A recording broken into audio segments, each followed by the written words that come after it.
Is China a friend or foe to Africa?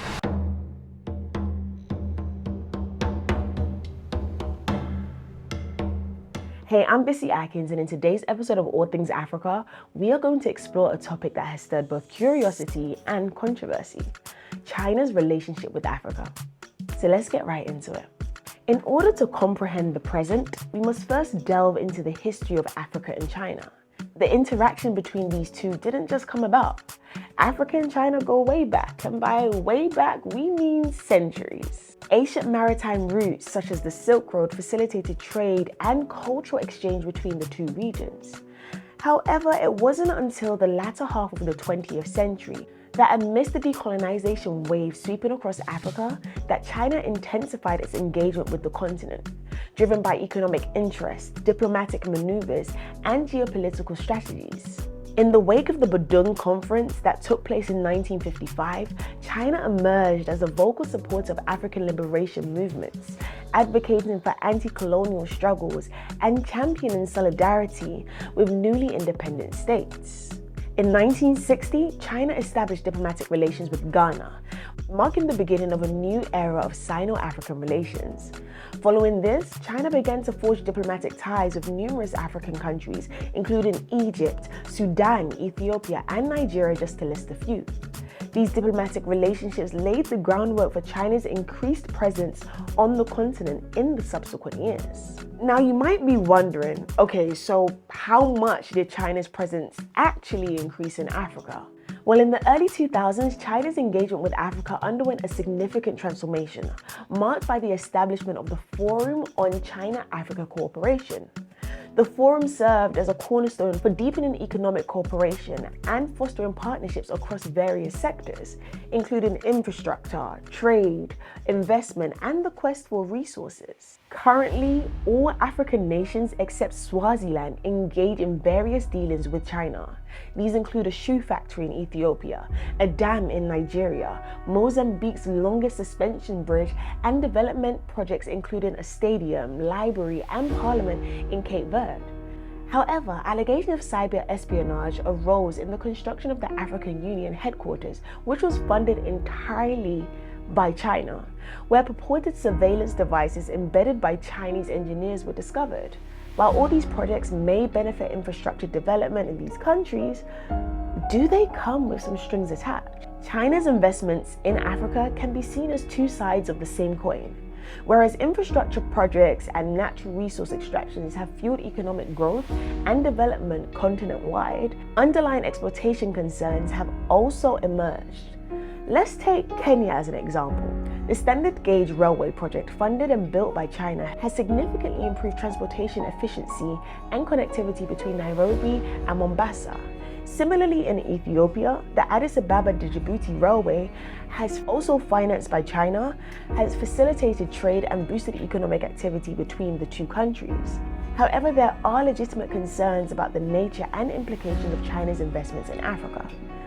In many agreements, African governments are required to use Chinese companies and labor for construction projects, which undermines local businesses and employment opportunities. Additionally to this, the environmental impact and sustainability of some Chinese-led projects have come into question. Furthermore, China has invested significant amounts in natural resource extraction, focusing on the mining, oil, and gas sectors. China's demand for Africa's oil has led to large-scale mining operations, oil exploration, and production projects in countries such as Angola, Nigeria, and Sudan, which has in turn positively contributed to the revenue generation and the employment opportunities in said countries. But these large-scale mining and oil extraction projects may have detrimental impacts on local ecosystems, including deforestation, water source pollution, and habitat destruction. With China's extensive investments in Africa's natural resource sector and the use of its technology and practices for these projects, it begs the question as to whether they adhere to the environmental standards and regulations of the African countries they are in. And if not, would that lead to environmental degradation? One of the most controversial concerns pertains to debt sustainability.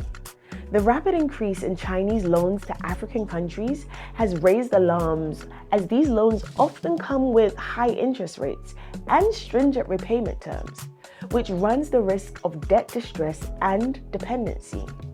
There are fears that China might be using debt trap diplomacy, where debt is used as a strategic tool to exert influence and control over the borrower countries.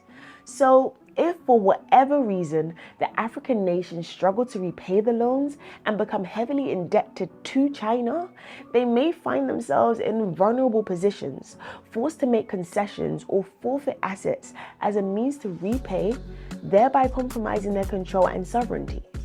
Notably, countries like Zambia, Angola, Ethiopia, Kenya, and the Republic of Congo currently owe substantial sums to China, heightening apprehensions about the extent of their dependency and the potential implications for their sovereignty. With all this being said, concerns persist when we take a closer look at the exact nature of China's involvement in Africa.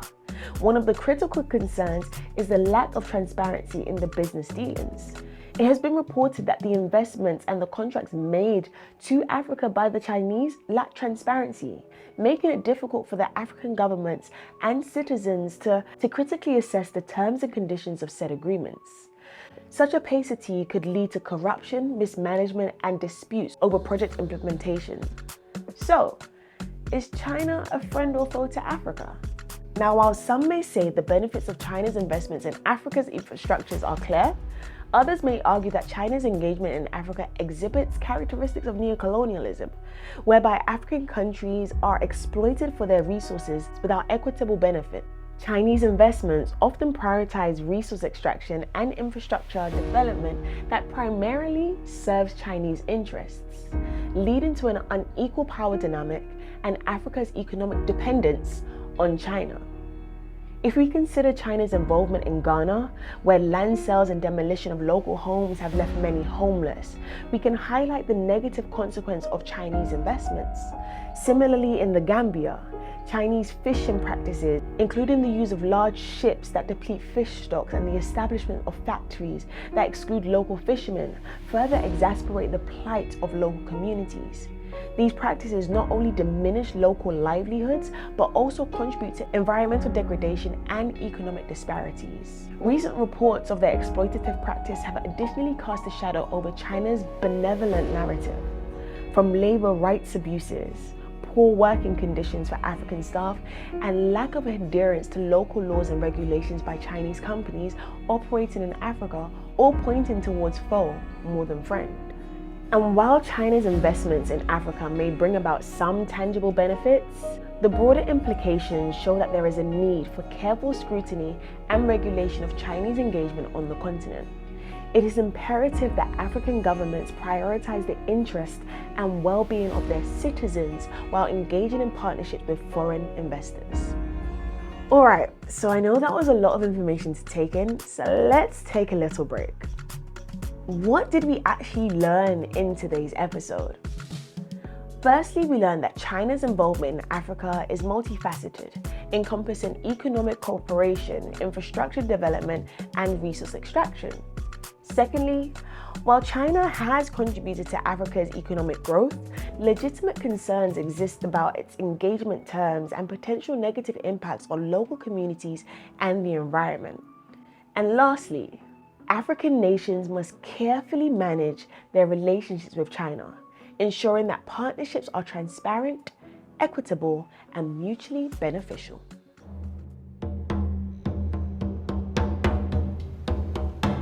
Last week we asked you this. The answer is, which river is the longest in Africa? Is it the Nile, Niger, Congo, or Zambezi? Let us know your thoughts in the comments below, and the answer will be revealed in the next episode.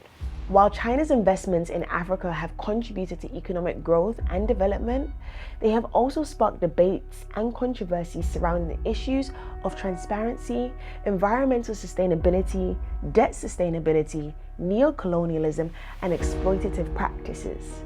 It's essential for African governments and stakeholders to critically assess and negotiate terms with China to ensure that the partnerships are mutually beneficial and sustainable in the long run. Now the question persists: is China a friend or foe to Africa? We encourage you to think about it and let us know your thoughts in the comments below. It's important for us to continue exploring these complex issues and to keep our eyes on the continent. It would be a shame if Africa's past repeated itself right before our eyes, detrimentally affecting Africa's present and future. Thank you so much for tuning into this episode. If you've enjoyed learning about China's relationship with Africa, which I'm sure you have, why don't you like the video, comment and share your thoughts below. But most importantly, don't forget to subscribe for all things Africa.